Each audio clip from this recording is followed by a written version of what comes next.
Hello students, मैं ऋषि sir एक और वीडियो लेकर के एक्टिव और पैसिव वॉइस का आप सभी के साथ स्वागत करता हूं। आप सभी विद्यार्थियों का अपने YouTube channel English Hindi study hub में। आइए, active and passive voice basic to advance मैंने जो पढ़ाना प्रारंभ किया है उसके पार्ट 5 में आज पढ़ना प्रारंभ करते हैं। आज पहले हम पढ़ेंगे सबसे पहले पैसिव वॉइस विदाउट एजेंट अर्थात विदाउट ऑब्जेक्ट। तो इसमें किस प्रकार से हम क्या देखते हैं जानते हैं पूरा वीडियो में कि किस प्रकार से विदाउट एजेंट बनाया जाता है पैसिव वॉइस। देखिए, पैसिव वॉइस बनाते समय कुछ परिस्थितियों में बाई प्लस एजेंट का प्रयोग नहीं होता है। बाई जो प्रीपोजिशन बाई लगाते हैं वो बाई और एजेंट का प्रयोग नहीं करते हैं। कौन सी वो परिस्थितियां हैं जब हम बाई प्लस एजेंट नहीं लगाते हैं? नंबर 1, जब कर्ता ना हो, पहली परिस्थिति जब कर्ता ना हो। नंबर 2, जब कर्ता का प्रयोग किए बिना वाक्य का अर्थ स्पष्ट हो जाए तो भी हम नहीं करते हैं। जब कर्ता अंडरस्टूड हो अर्थात पहले से कर्ता के बारे में जानता हो, जिससे आप बात कह रहे हो वो पहले से जानता हो, जाना समझा करता हो, उस परिस्थिति में भी हम ऑब्जेक्ट का प्रयोग नहीं करते हैं। बाई प्लस प्रीपोजिशन का प्रयोग, प्रीपोजिशन बाई प्लस एजेंट का प्रयोग नहीं करते हैं। तब एक्टिव वॉइस में प्रयुक्त someone, somebody, nobody, प्यूपिल, robbers, police आदि को हटा देते हैं। इन शब्दों को हम हटा देते हैं। जैसे यहाँ पर मैंने लिख रखे हैं कुछ सेंटेंस और उनको बनाया है। जैसे प्यूपिल speak English all over the world. Active voice में है प्यूपिल speak English all over the world, पूरे संसार में लोग अंग्रेजी बोलते हैं।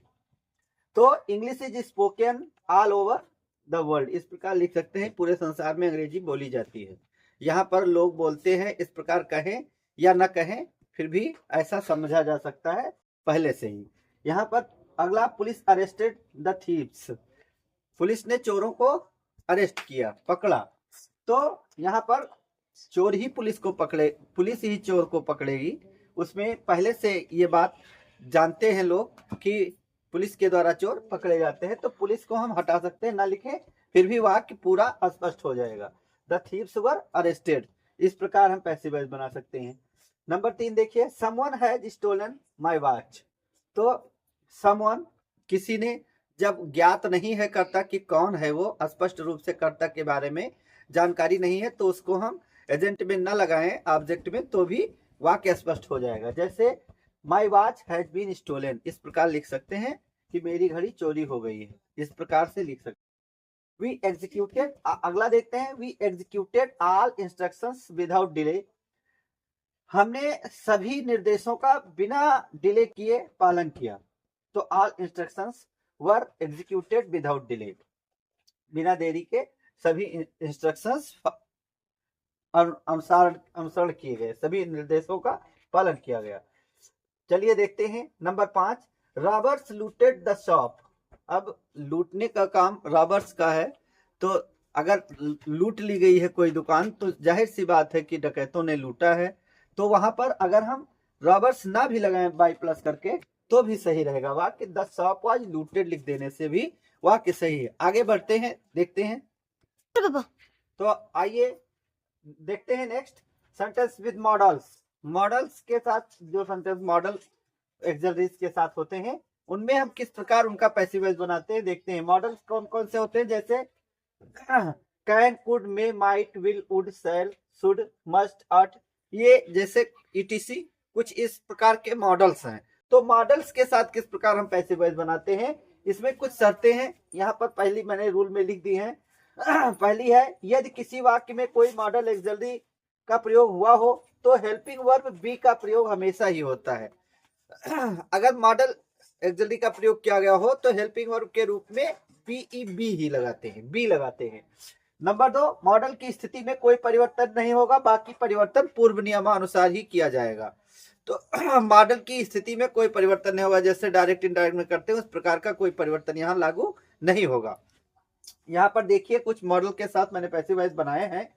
जैसे यहाँ पर Sita could help him, active voice में है तो पैसिव वॉइस का बनेगा, हिम इधर जाएगा तो हो जाएगा ही, कुड बी, कुड के बाद तुरंत बी लगा देंगे, he could be help by Sita.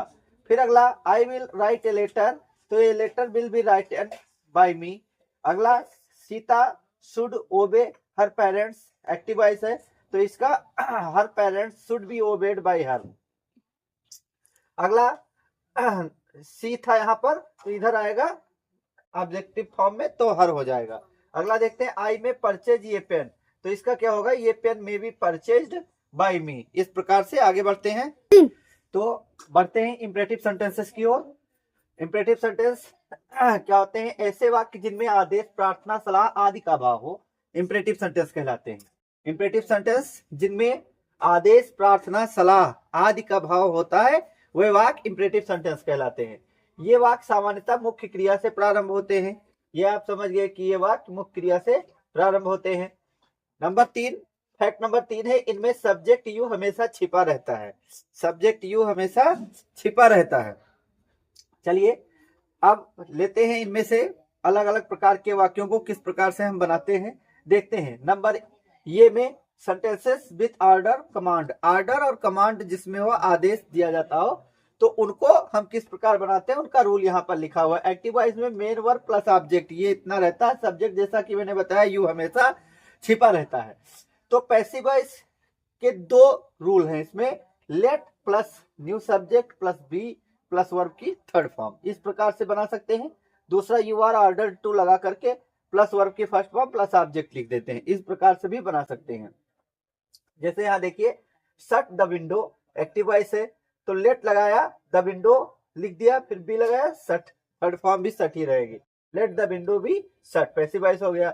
Bring ये ग्लास ऑफ वाटर, लेट ये glass of water be brought, third form हो गई इसकी ब्रिंग की। फिनिश दिस वर्क, तो let this work be finished हो गया।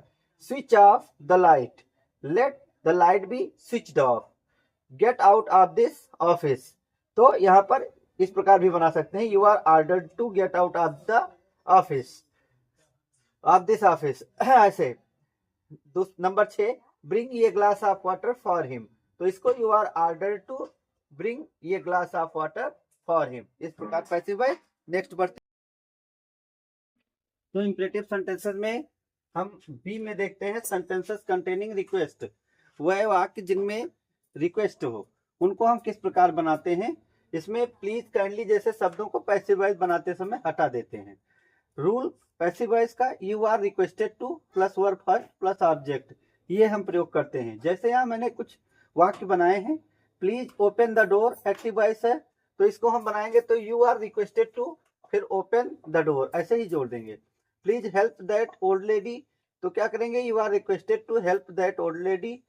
Take that seat please, active voice तो you are requested to take that seat. Sentences with suggestion, ऐसे वाक्य जिसमें सजेशन हो, सुझाव दिया गया हो, तो क्या करते हैं रूल पैसिव वॉइस का, न्यू सब्जेक्ट अर्थात जो ऑब्जेक्ट होता है उसको सब्जेक्ट बना लेते हैं, फिर शुड भी लगाते हैं, फिर वर्ब की थर्ड फॉर्म का प्रयोग करते हैं। तो देखते हैं, जैसे यहाँ कुछ वाक्य बनाए मैंने, help the disabled, active voice है, the disabled should be helped, passive voice बन जाएगा। Listen to me, I should be listened to, ये टू जो इसके साथ लगा इसको जोड़ना पड़ेगा, लास्ट में जोड़ देंगे प्रीपोजिशन। फिर देखिए help the needy and poor, the needy and poor should be helped, इस प्रकार से आगे बढ़।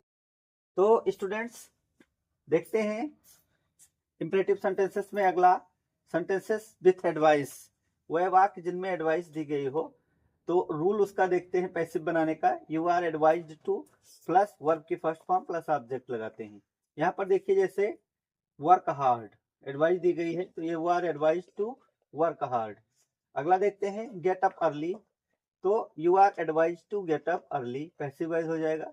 डू नॉट स्मोक, जहां डू नॉट हो तो डू नॉट हटा देते हैं और नॉट को टू से पहले लगा लेते हैं, जहां टू है एडवाइज और टू के बीच में नॉट को लगा लेते हैं, इस प्रकार बनाते हैं, you are advise not to smoke, ये हुआ आपका इंपरेटिव। अगला बढ़ते हैं passive voice, passive of infinitive, तो इंफिनिटिव का स्ट्रक्चर देख लेते हैं किस प्रकार का होता है और उसका पैसिव वॉइस का रूल देख लेते हैं किस प्रकार से पैसिव वॉइस बनेगा। तो स्ट्रक्चर है, एक्टिव वॉइस सब्जेक्ट होगा, फिर कोई हेल्पिंग वर्ब होगी, is, am, are, was, were, has, have, had में से कोई भी, फिर टू लगा होगा, फिर वर्ब की फर्स्ट फॉर्म होगी, फिर ऑब्जेक्ट होगा। तो उसको हम जब पैसिव में बनाएंगे तो न्यू सब्जेक्ट अर्थात जो इधर ऑब्जेक्ट होगा उसको सब्जेक्ट बना लेंगे यहाँ पर। फिर जो यहाँ सब्जेक्ट के अनुसार is am are was were has have had में से जो भी यहाँ होगा उस अनुसार वाक्य के अनुसार यहाँ पर लगाएंगे। फिर टू लगाएंगे, टू के तुरंत साथ में बी लगा देंगे, टू बी पैसिव वॉइस में, और वर्ब को थर्ड फॉर्म में डाल देंगे। फिर प्रीपोजिशन बाई लगाएंगे, फिर एजेंट लगा देंगे। एजेंट जैसा उधर जो सब्जेक्ट होगा ऑब्जेक्टिव फॉर्म में इधर आएगा, उसी को एजेंट कहते हैं, न्यू ऑब्जेक्ट भी आप कह सकते हैं। यहाँ पर देखिए जैसे मैंने बनाया है, I am to finish this work, मुझे यह कार्य खत्म करना है। तो किस प्रकार से, this work is to be finished by me, to के साथ बी लग जाएगा, दिस वर्क एक वचन हो गया तो यहाँ इज लग गया इसके साथ, और फिनिश को थर्ड फॉर्म में डाला फिनिश्ड, फिर प्रीपोजिशन बाय लगाया, आई इधर आ गया तो ये ऑब्जेक्टिव फॉर्म में हो गया मी। He was to sell this fridge, तो दिस फ्रीज इधर आ गया सब्जेक्ट में, दिस फ्रीज वाज, फिर टू लगाया, बी लगाया, फिर सोल्ड हो जाएगा, सेल का क्या हो जाएगा, सोल्ड बाय हिम। अगला she has to help him, she has to help him को इधर ले जाएंगे, ही हो जाएगा he has to be helped, he has to be helped by her, she इधर आ जाएगा ऑब्जेक्टिव फॉर्म में, ये हर हो जाएगा। ये हो गया आपका पैसिव वॉइस में। नेक्स्ट वीडियो में फिर मिलते हैं स्टूडेंट्स मैस्कुलिनियस स्ट्रक्चर्स के साथ। मैस्कुलिनियस स्ट्रक्चर का मतलब है मिश्रित वाक्य। तब तक के लिए धन्यवाद।